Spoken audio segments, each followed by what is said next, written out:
नमस्कार दोस्तों, स्वागत है आपका मेरे YouTube चैनल पे। आज वीडियो में मेरे साथ है संदीप सर। जी हाँ, संदीप सर से मैं मिला नागपुर में। तो ये बहुत ही छोटा सा एक वीडियो है जिसको मैंने फिल्माया है अपने इस नागपुर के टूर के दौरान। मैंने बहुत अच्छे अच्छे जगहों को विजिट किया और एक्सप्लोर किया और लेकर आया हूँ आपके लिए नागपुर की कुछ बेहतरीन प्रमुख स्थलें। तो वीडियो में मेरे साथ बने रहिएगा और काइंडली सपोर्ट करने के लिए प्लीज़ मेरे चैनल को सब्सक्राइब कीजिए, वीडियो को लाइक कीजिए और पसंद आए तो शेयर कीजिएगा। तो चलिए वीडियो स्टार्ट करते हैं। सुबह हम लोग निकलते हैं एक कैब कर रेंटल वाला जो सिस्टम अभी आजकल जो चल रहा है उसको लेकर निकलते हैं अपने इस ऑरेंज सिटी को एक्सप्लोर करने के लिए। जी हाँ, बात करूँ नागपुर की तो नागपुर जो है जियोग्राफिकली सेंटर है इंडिया का और यहाँ के संतरे की वजह से जो है नागपुर बहुत फेमस है। वैसे बात करूँ इस शहर के नाम को लेकर तो शहर का नाम यहाँ की एक फेमस नदी नाग नदी के ऊपर जो है इस शहर का नाम नागपुर पड़ा। और जहाँ तक जानकारी मुझे हासिल हुई यहाँ पे आने के बाद तो ये महाराष्ट्र का तीसरा सबसे बड़ा शहर है और भारत का 13वां पॉपुलेशन में। साथ ही साथ और अभी के टाइम पे अभी के हिसाब से देखा जाए तो अभी इंडिया का जो है फास्टेस्ट ग्रोइंग शहर है। तो फिलहाल चलिए अब हम लोग चलते हैं अपने पहले पड़ाव की तरफ। हमारा पहला पड़ाव था कोराड़ी धाम का महालक्ष्मी जगदम्बा का मंदिर। जी हाँ, मैंने नागपुर आते आते सर्च करते हुए मैंने ये पाया कि ये मंदिर जो है बहुत ही फेमस है। तो मैंने संदीप सर को कहा, संदीप सर चलिए चलते हैं हम लोग। तो उन्होंने भी कहा कि चलो ठीक है चलते हैं। और कहीं ना कहीं जहाँ भी जाता हूँ तो वहाँ पे एक दूसरे से मिलते जुलते ख्यालों के लोग जो है मिल जाते हैं। ये मंदिर के बाहर जो है जो माता को जो बहुत प्रिय फूल है वो ये बेच रहे थे अंकल्स। तो मैंने संदीप सर को कहा, संदीप सर ने एक बार ही मना नहीं किया और ये आंटी क्या रंगोली बना रही थी यार। मतलब कुछ जो भी था सिस्टम इनका, उस सिस्टम से जो रंगोली निकला वो गजब का ही था। ये सिस्टम नहीं। तो संदीप सर एकदम जोश में सुबह सुबह मैंने भी कहा चलिए भाई अच्छी बात है कि हाँ भाई आप भी बहुत ही इंथुजियास्टिक हैं और बहुत ही एनर्जेटिक हैं कि हम लोग एक्सप्लोर कर पाएंगे। और गर्मी बहुत ज़्यादा थी यार नागपुर में, क्योंकि दोपहर के करीबन 12 बज चुके थे और जो धूप थी वो बहुत ही कड़क थी। हम लोग मंदिर के परिदक्षिणा वाले भाग से प्रवेश करते हैं क्योंकि सामने से हमें प्रवेश मिलता नहीं है। उसके बाद हम फिलहाल चलते हैं मंदिर के अंदर। और फिलहाल मैं जहाँ पे खड़ा हूँ ये जो है मंडप है मंदिर का मुख्य द्वार के ठीक सामने, जो अग्र मंडप जिसे कह सकते हैं आप। और यहाँ से मंदिर बहुत ही सुहाना दिख रहा था। और ये जो पत्थर, ये जो मार्बल जो आप देख रहे हैं ये है लाल बलुआ पत्थर। जी हाँ, लाल बलुआ पत्थर है। धौलपुर राजस्थान से इसको मंगाया गया है। वैसे इस मंदिर का जो निर्माण जो है तो बहुत पहले हो चुका था, लेकिन मंदिर का रेनोवेशन का काम जो है महाराष्ट्र सरकार ने जो है 2019 में पूर्ण करवाया। और वैसे आपको बता दूं तो ये भारत के एक शक्ति पीठों में से एक है। बाकी और भी मैं आपको मंदिर के बारे में बताऊंगा। फिलहाल जो है आप देखिए मंदिर का बहुत ही एक अलग सी वाइब आ रही थी यहाँ पे। मतलब एक जो पॉजिटिव वाइब होती है ना वो आ रही थी। और मैं यहाँ पे आने के बाद ऐसा महसूस कर रहा था कि मुझे बहुत जल्द है राम मंदिर जाने का मौका मिल सकता है, क्योंकि पता नहीं यहाँ की वाइब ही बहुत ही अलग थी। और जिस तरीके का माहौल था बहुत पॉजिटिव माहौल था। अंदर मैं कैमरा लेके तो जाता हूँ लेकिन मुझे वीडियो करने को देते नहीं है वो। चुपके करके मैं 2-3 क्लिप निकालता हूँ। और ये मंदिर के अंदर क्या था, ये जो है मतलब सोने का तो शायद नहीं है, लेकिन ये दीवारों पे आप जो देख रहे हैं इस साइड का ये जो है कांसे का बना हुआ है और ऊपर जो है पीतल है। और दक्षिणी साइड में जो आपको दिख रहा है ये चांदी है। आई एम श्योर ये चांदी है। जी हाँ, और जो मूर्ति है माता का, जगदम्बा माता का, वो भी चांदी का ही है। ये मैंने पढ़ा था। तो और बहुत ही अद्भुत मूर्ति है। ये मंदिर का जो मेन मंडप है बहुत ही सुहाना था। तो मैं बता रहा था आपको मंदिर के बारे में। तो माता रानी के जो है ये जो मूर्ति है उसकी अपनी ही खासियत है। और दादा कहाँ भटक रहे थे, अच्छा ये जा रहे थे दर्शन करने के लिए। मैंने कहा जाइए आप भी दर्शन करके आइए। तो ये जो माता की जो मूर्ति है ये मतलब अपने आप में बहुत ही थोड़ी बहुत विचित्र कह सकते हैं, क्योंकि सुबह के समय जो है माता का जो चेहरा है वो बाल्यावस्था का दिखता है और दोपहर के समय जो है ये यौवन अवस्था और शाम के समय जो है पौड़ अवस्था में दिखता है। हालांकि अभी आपको हम लोग दोपहर में गए थे तो लगभग 1 तो बज ही चुके थे। आप एक बार देखिएगा ध्यान से, और मौका मिले तो विज़िट ज़रूर कीजिएगा भाई। बहुत ही यहाँ का, महाराष्ट्र का ये बहुत ही फेमस मंदिर है।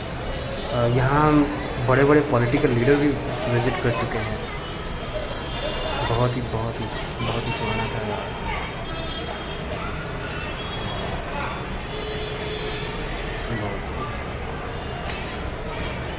देख रहे हैं भाई।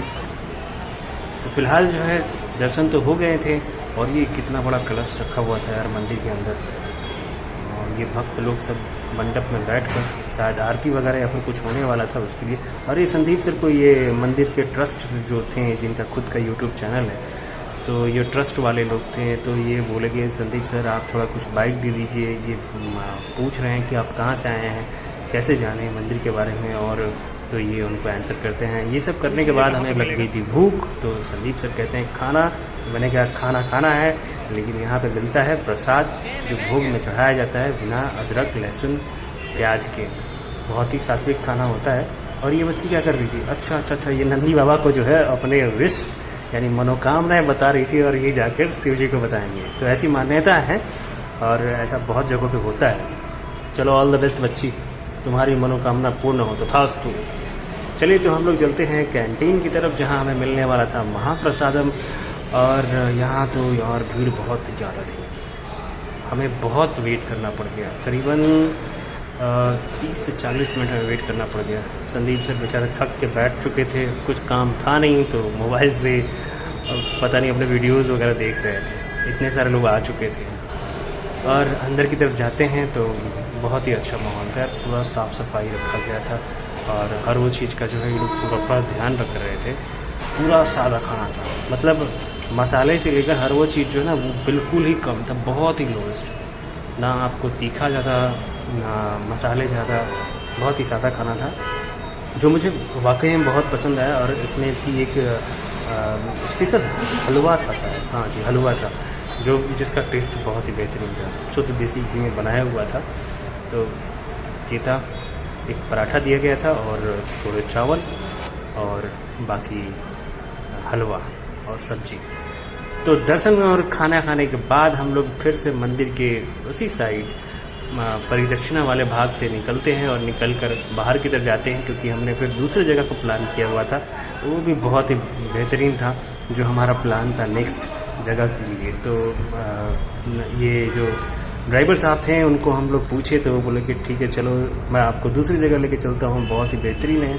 हम लोग पहुँच जाते हैं दीक्षा भूमि। जी हाँ, दीक्षा भूमि जो है बहुत ही फेमस जगह है, और मैं आपको बता दूं तो ये फेमस इसलिए है क्योंकि इस जगह पे बाबा साहब अम्बेडकर ने करीबन 1956 का, हाँ जी 14 अक्टूबर जो 1956 को वो अपने 5 लाख अनुयायियों के साथ जो है धर्म का परिवर्तन किए थे। और ये था हमारा प्रियम्बल, यानी कि हमारी संविधान की आत्मा जिसे कहते हैं, ये लिखा हुआ था। उसके श्लोक जो भी हमारे सारे शब्द हैं प्रियम्बल के, तो वो यहाँ पे दिए हुए थे। फिलहाल हम लोग इस स्तूप की जो हाइट है वो करीबन 120 फीट की है, और इस स्तूप के अंदर जाना चाहते हैं। वैसे भगवान बुद्ध तो शांति के प्रतीक थे, तो यहाँ भी एकदम वैसा ही माहौल था शांति का। और इस स्तूप का उद्घाटन जो है हमारे पूर्व राष्ट्रपति KR नारायणन के द्वारा हुआ था। स्तूप के अंदर पहुंचने के बाद जो है ये माहौल था बहुत ही शांत, और ये एक बौद्ध भिक्षु थे जी। वैसे यहाँ पे आपको 2 मूर्तियाँ दिख रही हैं, एक तो पूरे येलोस्ट मतलब येलोइस्ट में, और दूसरा जो है जिसमें गौतम बुद्ध जो है एक गाउन टाइप के कुछ धारण किए हुए हैं। ये वितर्क मुद्रा में है। इसमें जो है बौद्ध धर्म के प्रचारों को जो है बताया जाता है। ये जो मुद्रा है वो ये बताती है प्रचार के लिए। और जो दूसरा ये जो बड़ी वाली जो मूर्ति जो नीचे की तरफ रखी हुई है, ये जो है आपका कौन सा है ये, आई थिंक एक मिनट ये है समाधि योग। यस मैंने पढ़ा था भूला नहीं हूँ, अभी तक मुझे याद है। और ये संदीप सर भी इस पूरे शांत माहौल में खुद भी चुपचाप हो गए थे। खुद ने इन्होंने एक भी फ़ोटोज़ पता नहीं शायद ली या नहीं ली, लेकिन बाकी के पब्लिक जो है बहुत फ़ोटोज़ ले रहे थे। बहुत ही बेहतरीन नज़ारा था। अच्छा, मैं आपको बता रहा था गौतम बुद्ध ये बाबा साहब तो जो परम पूज्य डॉक्टर भीमराव अंबेडकर साहब थे, वो उनके जो महाअस्तिवीर चंद्रमणि जी जो थे, जिन्होंने उनको दीक्षा दी थी, तो उन्होंने उनसे दीक्षा पहले ली और लेने के बाद जो है उसी दिन 14 अक्टूबर 1956 को जो है करीबन 5 लाख अनुयायियों को जो है दीक्षा दी थी। मतलब उस दिन करीबन 5 लाख अनुयायी जो है दीक्षा लेकर बौद्ध धर्म को ग्रहण किए थे। वो ऊपर का भी जो माहौल था वो बहुत ही शानदार था, बहुत ही शानदार था। ये इतना बड़ा, सोचो ये स्तूप कैसे बनाया गया।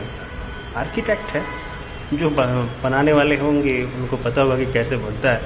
खैर हमारे ये समझ में तो आ नहीं सकता, क्योंकि हम तो उस जोन के विद्यार्थी कभी रहे नहीं हैं और उस तरीके की हमारी स्टडी भी नहीं हुई है, नहीं तो मैं उसके बारे में बताता। और ये जो आप सामने जो पेड़ देखे हैं अभी, ये है महाबोधि वृक्ष। जी हाँ, महाबोधि वृक्ष यहाँ का, गया का नहीं। वैसे मैं आपको बता दूँ तो गया का जो महाबोधि मंदिर है, मैं वहाँ विज़िट कर चुका हूँ। I am the luckiest person hair.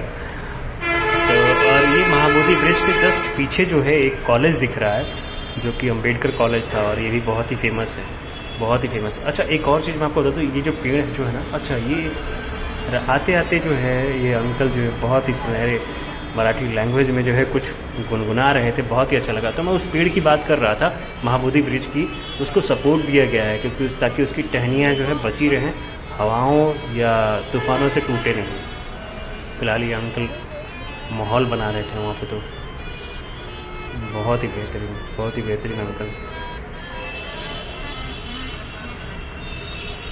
यही सब करते करते, और यहाँ भी भगवान बुद्ध की जो मूर्ति है वो भी वितर्क मुद्रा में है, जो मैंने आपको पहले बताया कि बुद्ध की जो शिक्षाएं हैं उनको प्रचार और परिचर्चा करने का प्रतीक है। तो यहाँ से हम लोग निकलते हैं और बाहर निकलते निकलते मैं देखता हूँ बहुत ही बेहतरीन नज़ारे थे, क्योंकि अभी जो मैं आपको दिखाने वाला हूँ ठीक इसके सामने देखिए, ये जो भगवान बुद्ध के और अंबेडकर साहब की जो तस्वीरें और जो दुकानें लगी हुई थी बहुत ही बेहतरीन थी। और बहुत ही, मैंने यहाँ पे पूछा एक अंकल से कि भाई यहाँ पे कितने लोग आ जाते हैं साल भर में, तो उन्होंने बताया कि भाई लाखों की संख्या होती है। और ये जो दिन है 14 अक्टूबर, ये बहुत ही खास होती है यहाँ के लिए, और जो भी भगवान बुद्ध को और अंबेडकर साहब को मानते हैं उनके लिए। मैंने कहा बहुत ही बढ़िया, बहुत ही अच्छा एक्सपीरियंस रहा हमारा यहाँ का। आपका कभी समय निकले और ऐसा योग बने तो ज़रूर विज़िट कीजिएगा, और विज़िट में तो यहाँ ज़रूर आइएगा। चलिए अब फिर अगले पड़ाव की तरफ हम लोग बढ़ते हैं। और हमारा अगला पड़ाव था चंद्रशेखर वेंकट रमन का वो म्यूज़ियम, जो कि साइंस की जानकारी रखने वाले और फिजिक्स और भूगोल के लिए जो रुचि रखते हैं उनके लिए एक बहुत ही फेमस जगह थी। तो मैं और संदीप सर चले जाते हैं वहाँ के लिए। करीबन टिकट लगता है वहाँ पे 125 का या 130 का, जी 130 का टिकट लगता है। आप जाके वहाँ पे जो विज्ञान है उससे जुड़े हुए और नई नई टेक्नोलॉजी से जुड़े हुए चीज़ों का अनुभव प्राप्त कर सकते हैं, और साथ ही साथ भूगोल और खगोल शास्त्रों के लिए ये बहुत ही बेहतरीन जगह है।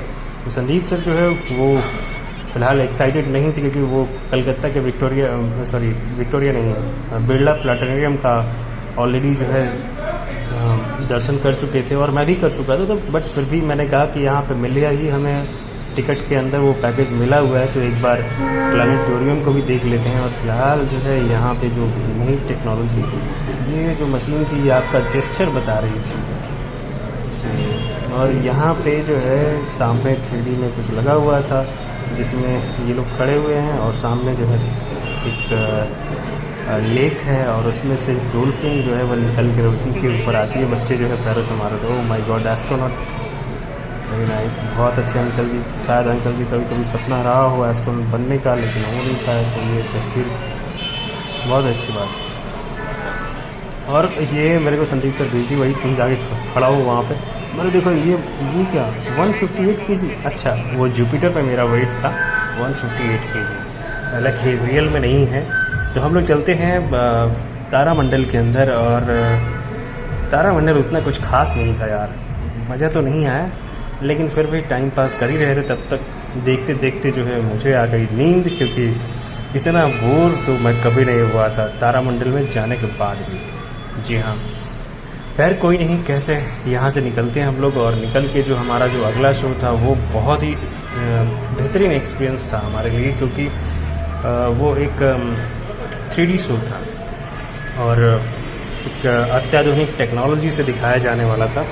तो हम लोग जाते हैं वहाँ देखने के लिए। फ़िलहाल तो आप उसको देखिए, साथ ही साथ मैं आपको बता दूँ सी.वी. रमन साहब के बारे में कुछ चीज़ें मैं आपको बता दे रहा हूँ। देखिए, प्रकाश की प्रकीर्णन के उत्कृष्ट कार्य के लिए जो है उन्हें भौतिकी में नोबेल प्राइज़ दिया गया था वर्ष 1930 में। और उनका जो इफ़ेक्ट है वो उनके ही नाम से जाना जाता है, जिसको रमन इफ़ेक्ट कहते हैं। और फ़िलहाल तो चलिए ये शो देखने के लिए हम लोग अंदर की तरफ बढ़ रहे थे। और मेरा पहला ये अनुभव था इस शो के बारे में, बट जो भी बताया वो बहुत ही बेहतरीन। आप इसको प्लीज़ एंजॉय कीजिए, बहुत ही बेहतरीन था। अब स्टार्ट होने वाला है, ये देखिए, बहुत ही। और सामने से देखने का एक एक्सपीरियंस भी अलग था यार, ऐसा लग रहा था मैं सामने देख रहा हूँ, इतने करीब में हूँ उन सभी ग्रहों के। और ये हमारा प्यारा भारत बादलों से ढका हुआ है, लेकिन बेहतरीन लग रहा है। और ये चंदा मामा, मार्स, जुपिटर, और ये बताइए शनि ग्रह था, लेकिन बेचारे के छल्ले को ही इन्होंने गायब कर दिया था। ये उसका मून था, फोबोस। मैंने बोला कि मैं इसीलिए वेट कर रहा था कि देखूं जब ये तो सारे ग्रहों को दिखा दे रहे हैं, लेकिन जैसे ही और ये हमारा प्यारा भारत यार रात में भी कितना खूबसूरत लगता है ना, बहुत ही बेहतरीन। तो फिलहाल ये शो ख़त्म हो चुका था, हम लोग भी यहाँ से निकलते हैं अपने पड़ाव के लिए जहाँ मैं रुकना था। वैसे आपको एक छोटी सी चीज़ बता दूँ, यहाँ से निकलते निकलते सेंटर ऑफ द इंडिया क्यों कहा जाता है, तो मैंने बहुत चीज़ें सर्च करी। मैं बहुत पहले सुना करता था कि यहाँ पे ये सेंटर ऑफ इंडिया है। रियल में एक्चुअल में तो शोध का विषय है, लेकिन अंग्रेज जब टूर करते थे, जब ट्रैवल करते थे साउथ इंडिया की तरफ, तो उन्होंने इस शहर को अपने जो भी उनके उस समय के जियोग्राफिकल अनुभव थे उसके हिसाब से इसको सेंटर ऑफ इंडिया बनाया और एक स्तंभ गाड़ दिया इस शहर के बीचों बीच। वो आप इस फोटो में देखिएगा। बहुत बहुत शुक्रिया मेरा पूरा वीडियो देखने के लिए और मुझे सपोर्ट करने के लिए, मुझे मोटिवेट करने के लिए। कृपया मेरे वीडियो को लाइक करें, शेयर करें और मेरे चैनल को प्लीज़ सब्सक्राइब करें, ताकि मैं आगे भी आपके लिए कुछ कुछ खास वीडियो जो है लाता रहूं और आपको इसी प्रकार से एंटरटेन करता रहूं। बहुत बहुत शुक्रिया मुझे सपोर्ट करने के लिए और मेरे इस पूरे वीडियो को देखने के लिए। बहुत बहुत धन्यवाद।